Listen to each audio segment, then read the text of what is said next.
Emmerdale that hasn't aired on ITV1 yet, but can be viewed on ITVX. The residents of Emmerdale had their quiet morning rudely interrupted by the arrival of a number of police cars in today's episode. D.S. Walsh and her team moved through the village with the efficient patience of people who have seen grief slice open lives and know which pieces to gather first. At the depot, the air smelled of oil and damp concrete, and something else. The metallic tang that had no right to exist on a normal Tuesday. Caleb Milligan stood with his hands shoved into the pockets of his coat, watching the cordoned-off yard as if it were a stage, and he had been given the worst possible role.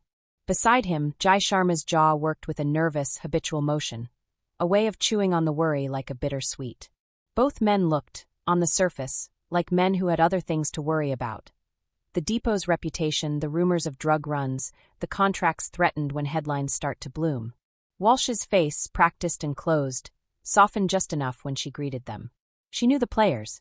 She knew which questions would fall like scalding water, and which would roll off. "We found a body," she said without preamble, and the world seemed to stop turning around the single axis of that sentence. Jai's hand found the van again, as it had all week, as if fingers could anchor him to a mundane item and ward off suspicion. He had been the one driving the van last week, he kept saying, because that simple fact had become a thin lifeline. "I didn't do nothing," he told Caleb and Walsh, voice a brittle reed. "I drove it, yeah. But that was days ago. I ain't no killer." Caleb's face hardened into an expression of disgust and disbelief. "We were searched last week," he said. "You think we'd be so stupid as to—" His voice cut out when Walsh nudged him with a look that said stop. The investigation had to breathe its own pace. D.S. Walsh opened the van with gloved hands, and there was Ray Walters. The man the village had begun to accept, because in a small-town acceptance can be a strategy, not a declaration, lay wrapped in nylon like a bad parcel. He was still in his work clothes, the kind that smelt of engine grease and cheap coffee. The expression on his face was a frozen thing between surprise and accusation, as if he had died in the middle of delivering his last verdict on someone. When word of Ray's death seeped down into the wider village, it moved like a cold fog. Billy Fletcher burst into the cafe with news like a live coal, breathless and ridiculous with the urgency of a man who never wanted any quietness between him and the world. He told Marlon's family, who froze under the weight of the news the way people do when they are juggling too many plates. He did not notice Laurel until she was practically within earshot, standing in the doorway like a figure cut out of the mist. Laurel's face had the thing grief often carves out of people. The new, raw hollows where the edges of life refused to sit nicely anymore. She told Nicola she would be fine, but Nicola saw through the words the way you see webs through dew. Fine, in the wake of something like this, was a promise people tell themselves rather than truth. Arthur, Laurel's son, was told later, and the boy's expression registered on everyone who knew him as a small, private earthquake. He was not a man of the village yet. He could not carry the weight of adult suspicion, and yet, in his small face, a shadow passed that made even seasoned villagers glance twice. Guilty. Sad. Afraid. The nuance was impossible to read, but it was enough to set minds to spinning. Arthur's face furnished fuel for gossip, fragile and dangerous. Back at the depot, amid the yellow tape and the stomp of detectives' boots, Walsh watched Jai and Caleb with a thermostat's patience. She could see the way Jai's fingers curled when the van doors were mentioned. "You were driving it," she said, the statement a scalpel. "Last week. You moved it." Jai's eyes were glassy. "I moved it, I admit that," he said. "But there was nothing in it. We were searched, weren't we? We'd have known. Something else has gone wicked." Caleb's interjection was quick, protective, and a little too pointed. "Celia couldn't have lifted a man," he said out loud, a small, absurd argument on the face of a corpse. "She's not strong enough." Walsh nodded, however, and did not take sides. "It doesn't have to be that straightforward," she told them. "Sometimes a body moves with more than two hands, sometimes with a vehicle, sometimes with the right sequence of bad choices." The depot's business became a crime scene with clinical speed. Evidence bags were filled with the industry's new currency. Fingerprints, fibers, the small missteps of humans who either forgot what they touched or who were not used to thinking like criminals. Somewhere between the practical extraction of clues and the villagers' raw, gossip-hungry orbit, pieces began to rearrange themselves like a jigsaw where the final image was still obscured. Laurel's own actions were small and tremulous, the kind of things desperate people do in the hush after a slaughter. She found herself in the back of the hide, gloves on, a red bag in her hands that she held like a confession. There was no pretense in the way she folded the bag into a bin. The movement was practiced and panicked both.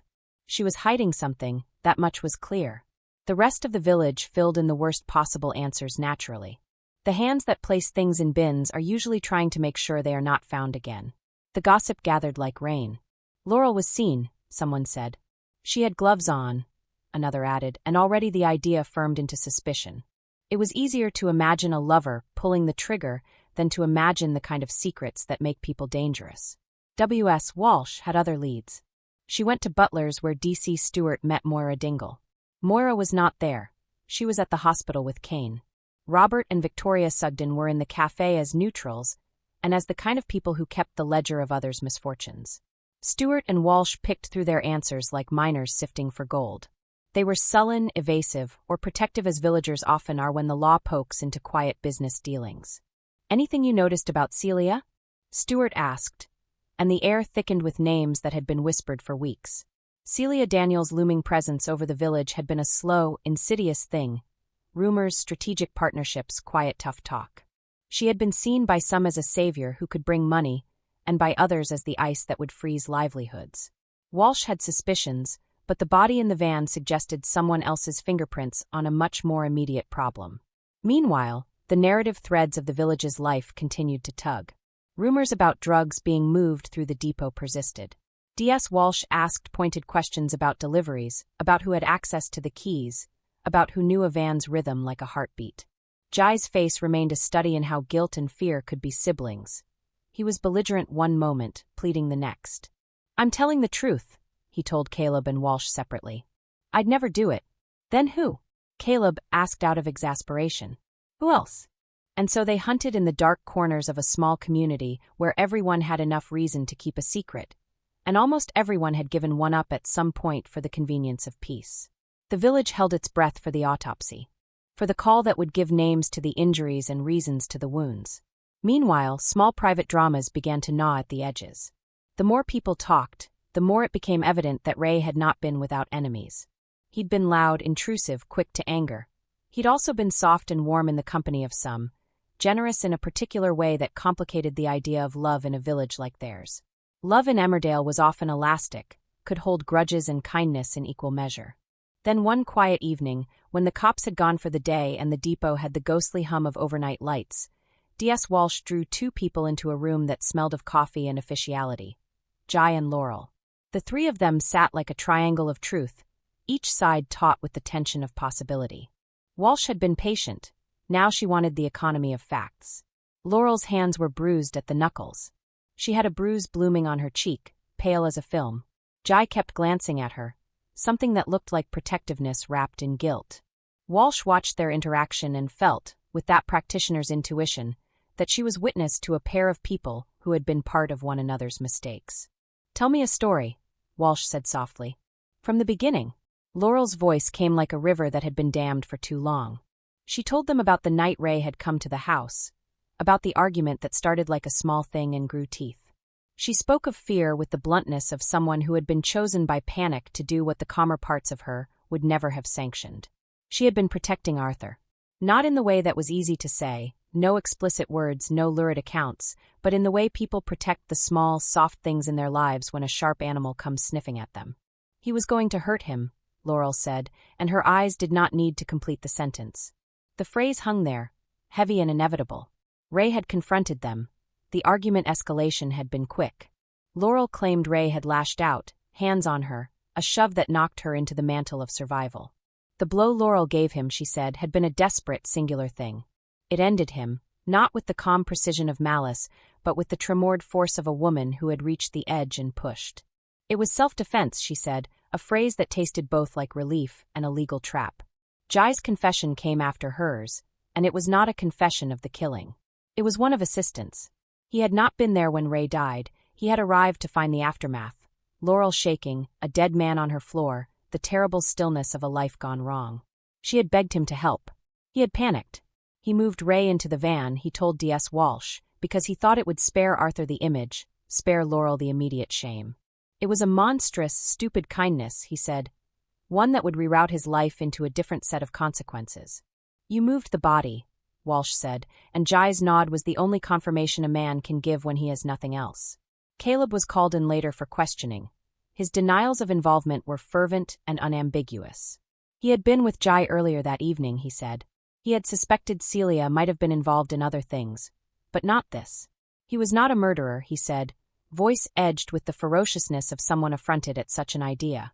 The deputy's brow creased, but there was no immediate reason to suspect him. D.S. Walsh's job had transformed, in the space of a few interviews, from one of gathering suspects to one of determining culpability and the right scale of justice. The village's appetites for a clean answer collided with the law's more methodical appetite for evidence. Laurel's admission was damning and saving in the same breath.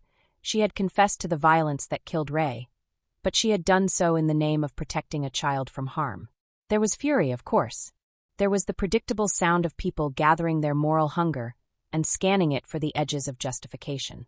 There were whispers of being above the law, but others who'd seen the bruise on Laurel's cheek, who'd watched Arthur during the day he learned of Ray's death, who'd seen the little boy flinch at sudden raised voices, found their throats catch and their anger recalibrate into something quieter and more human.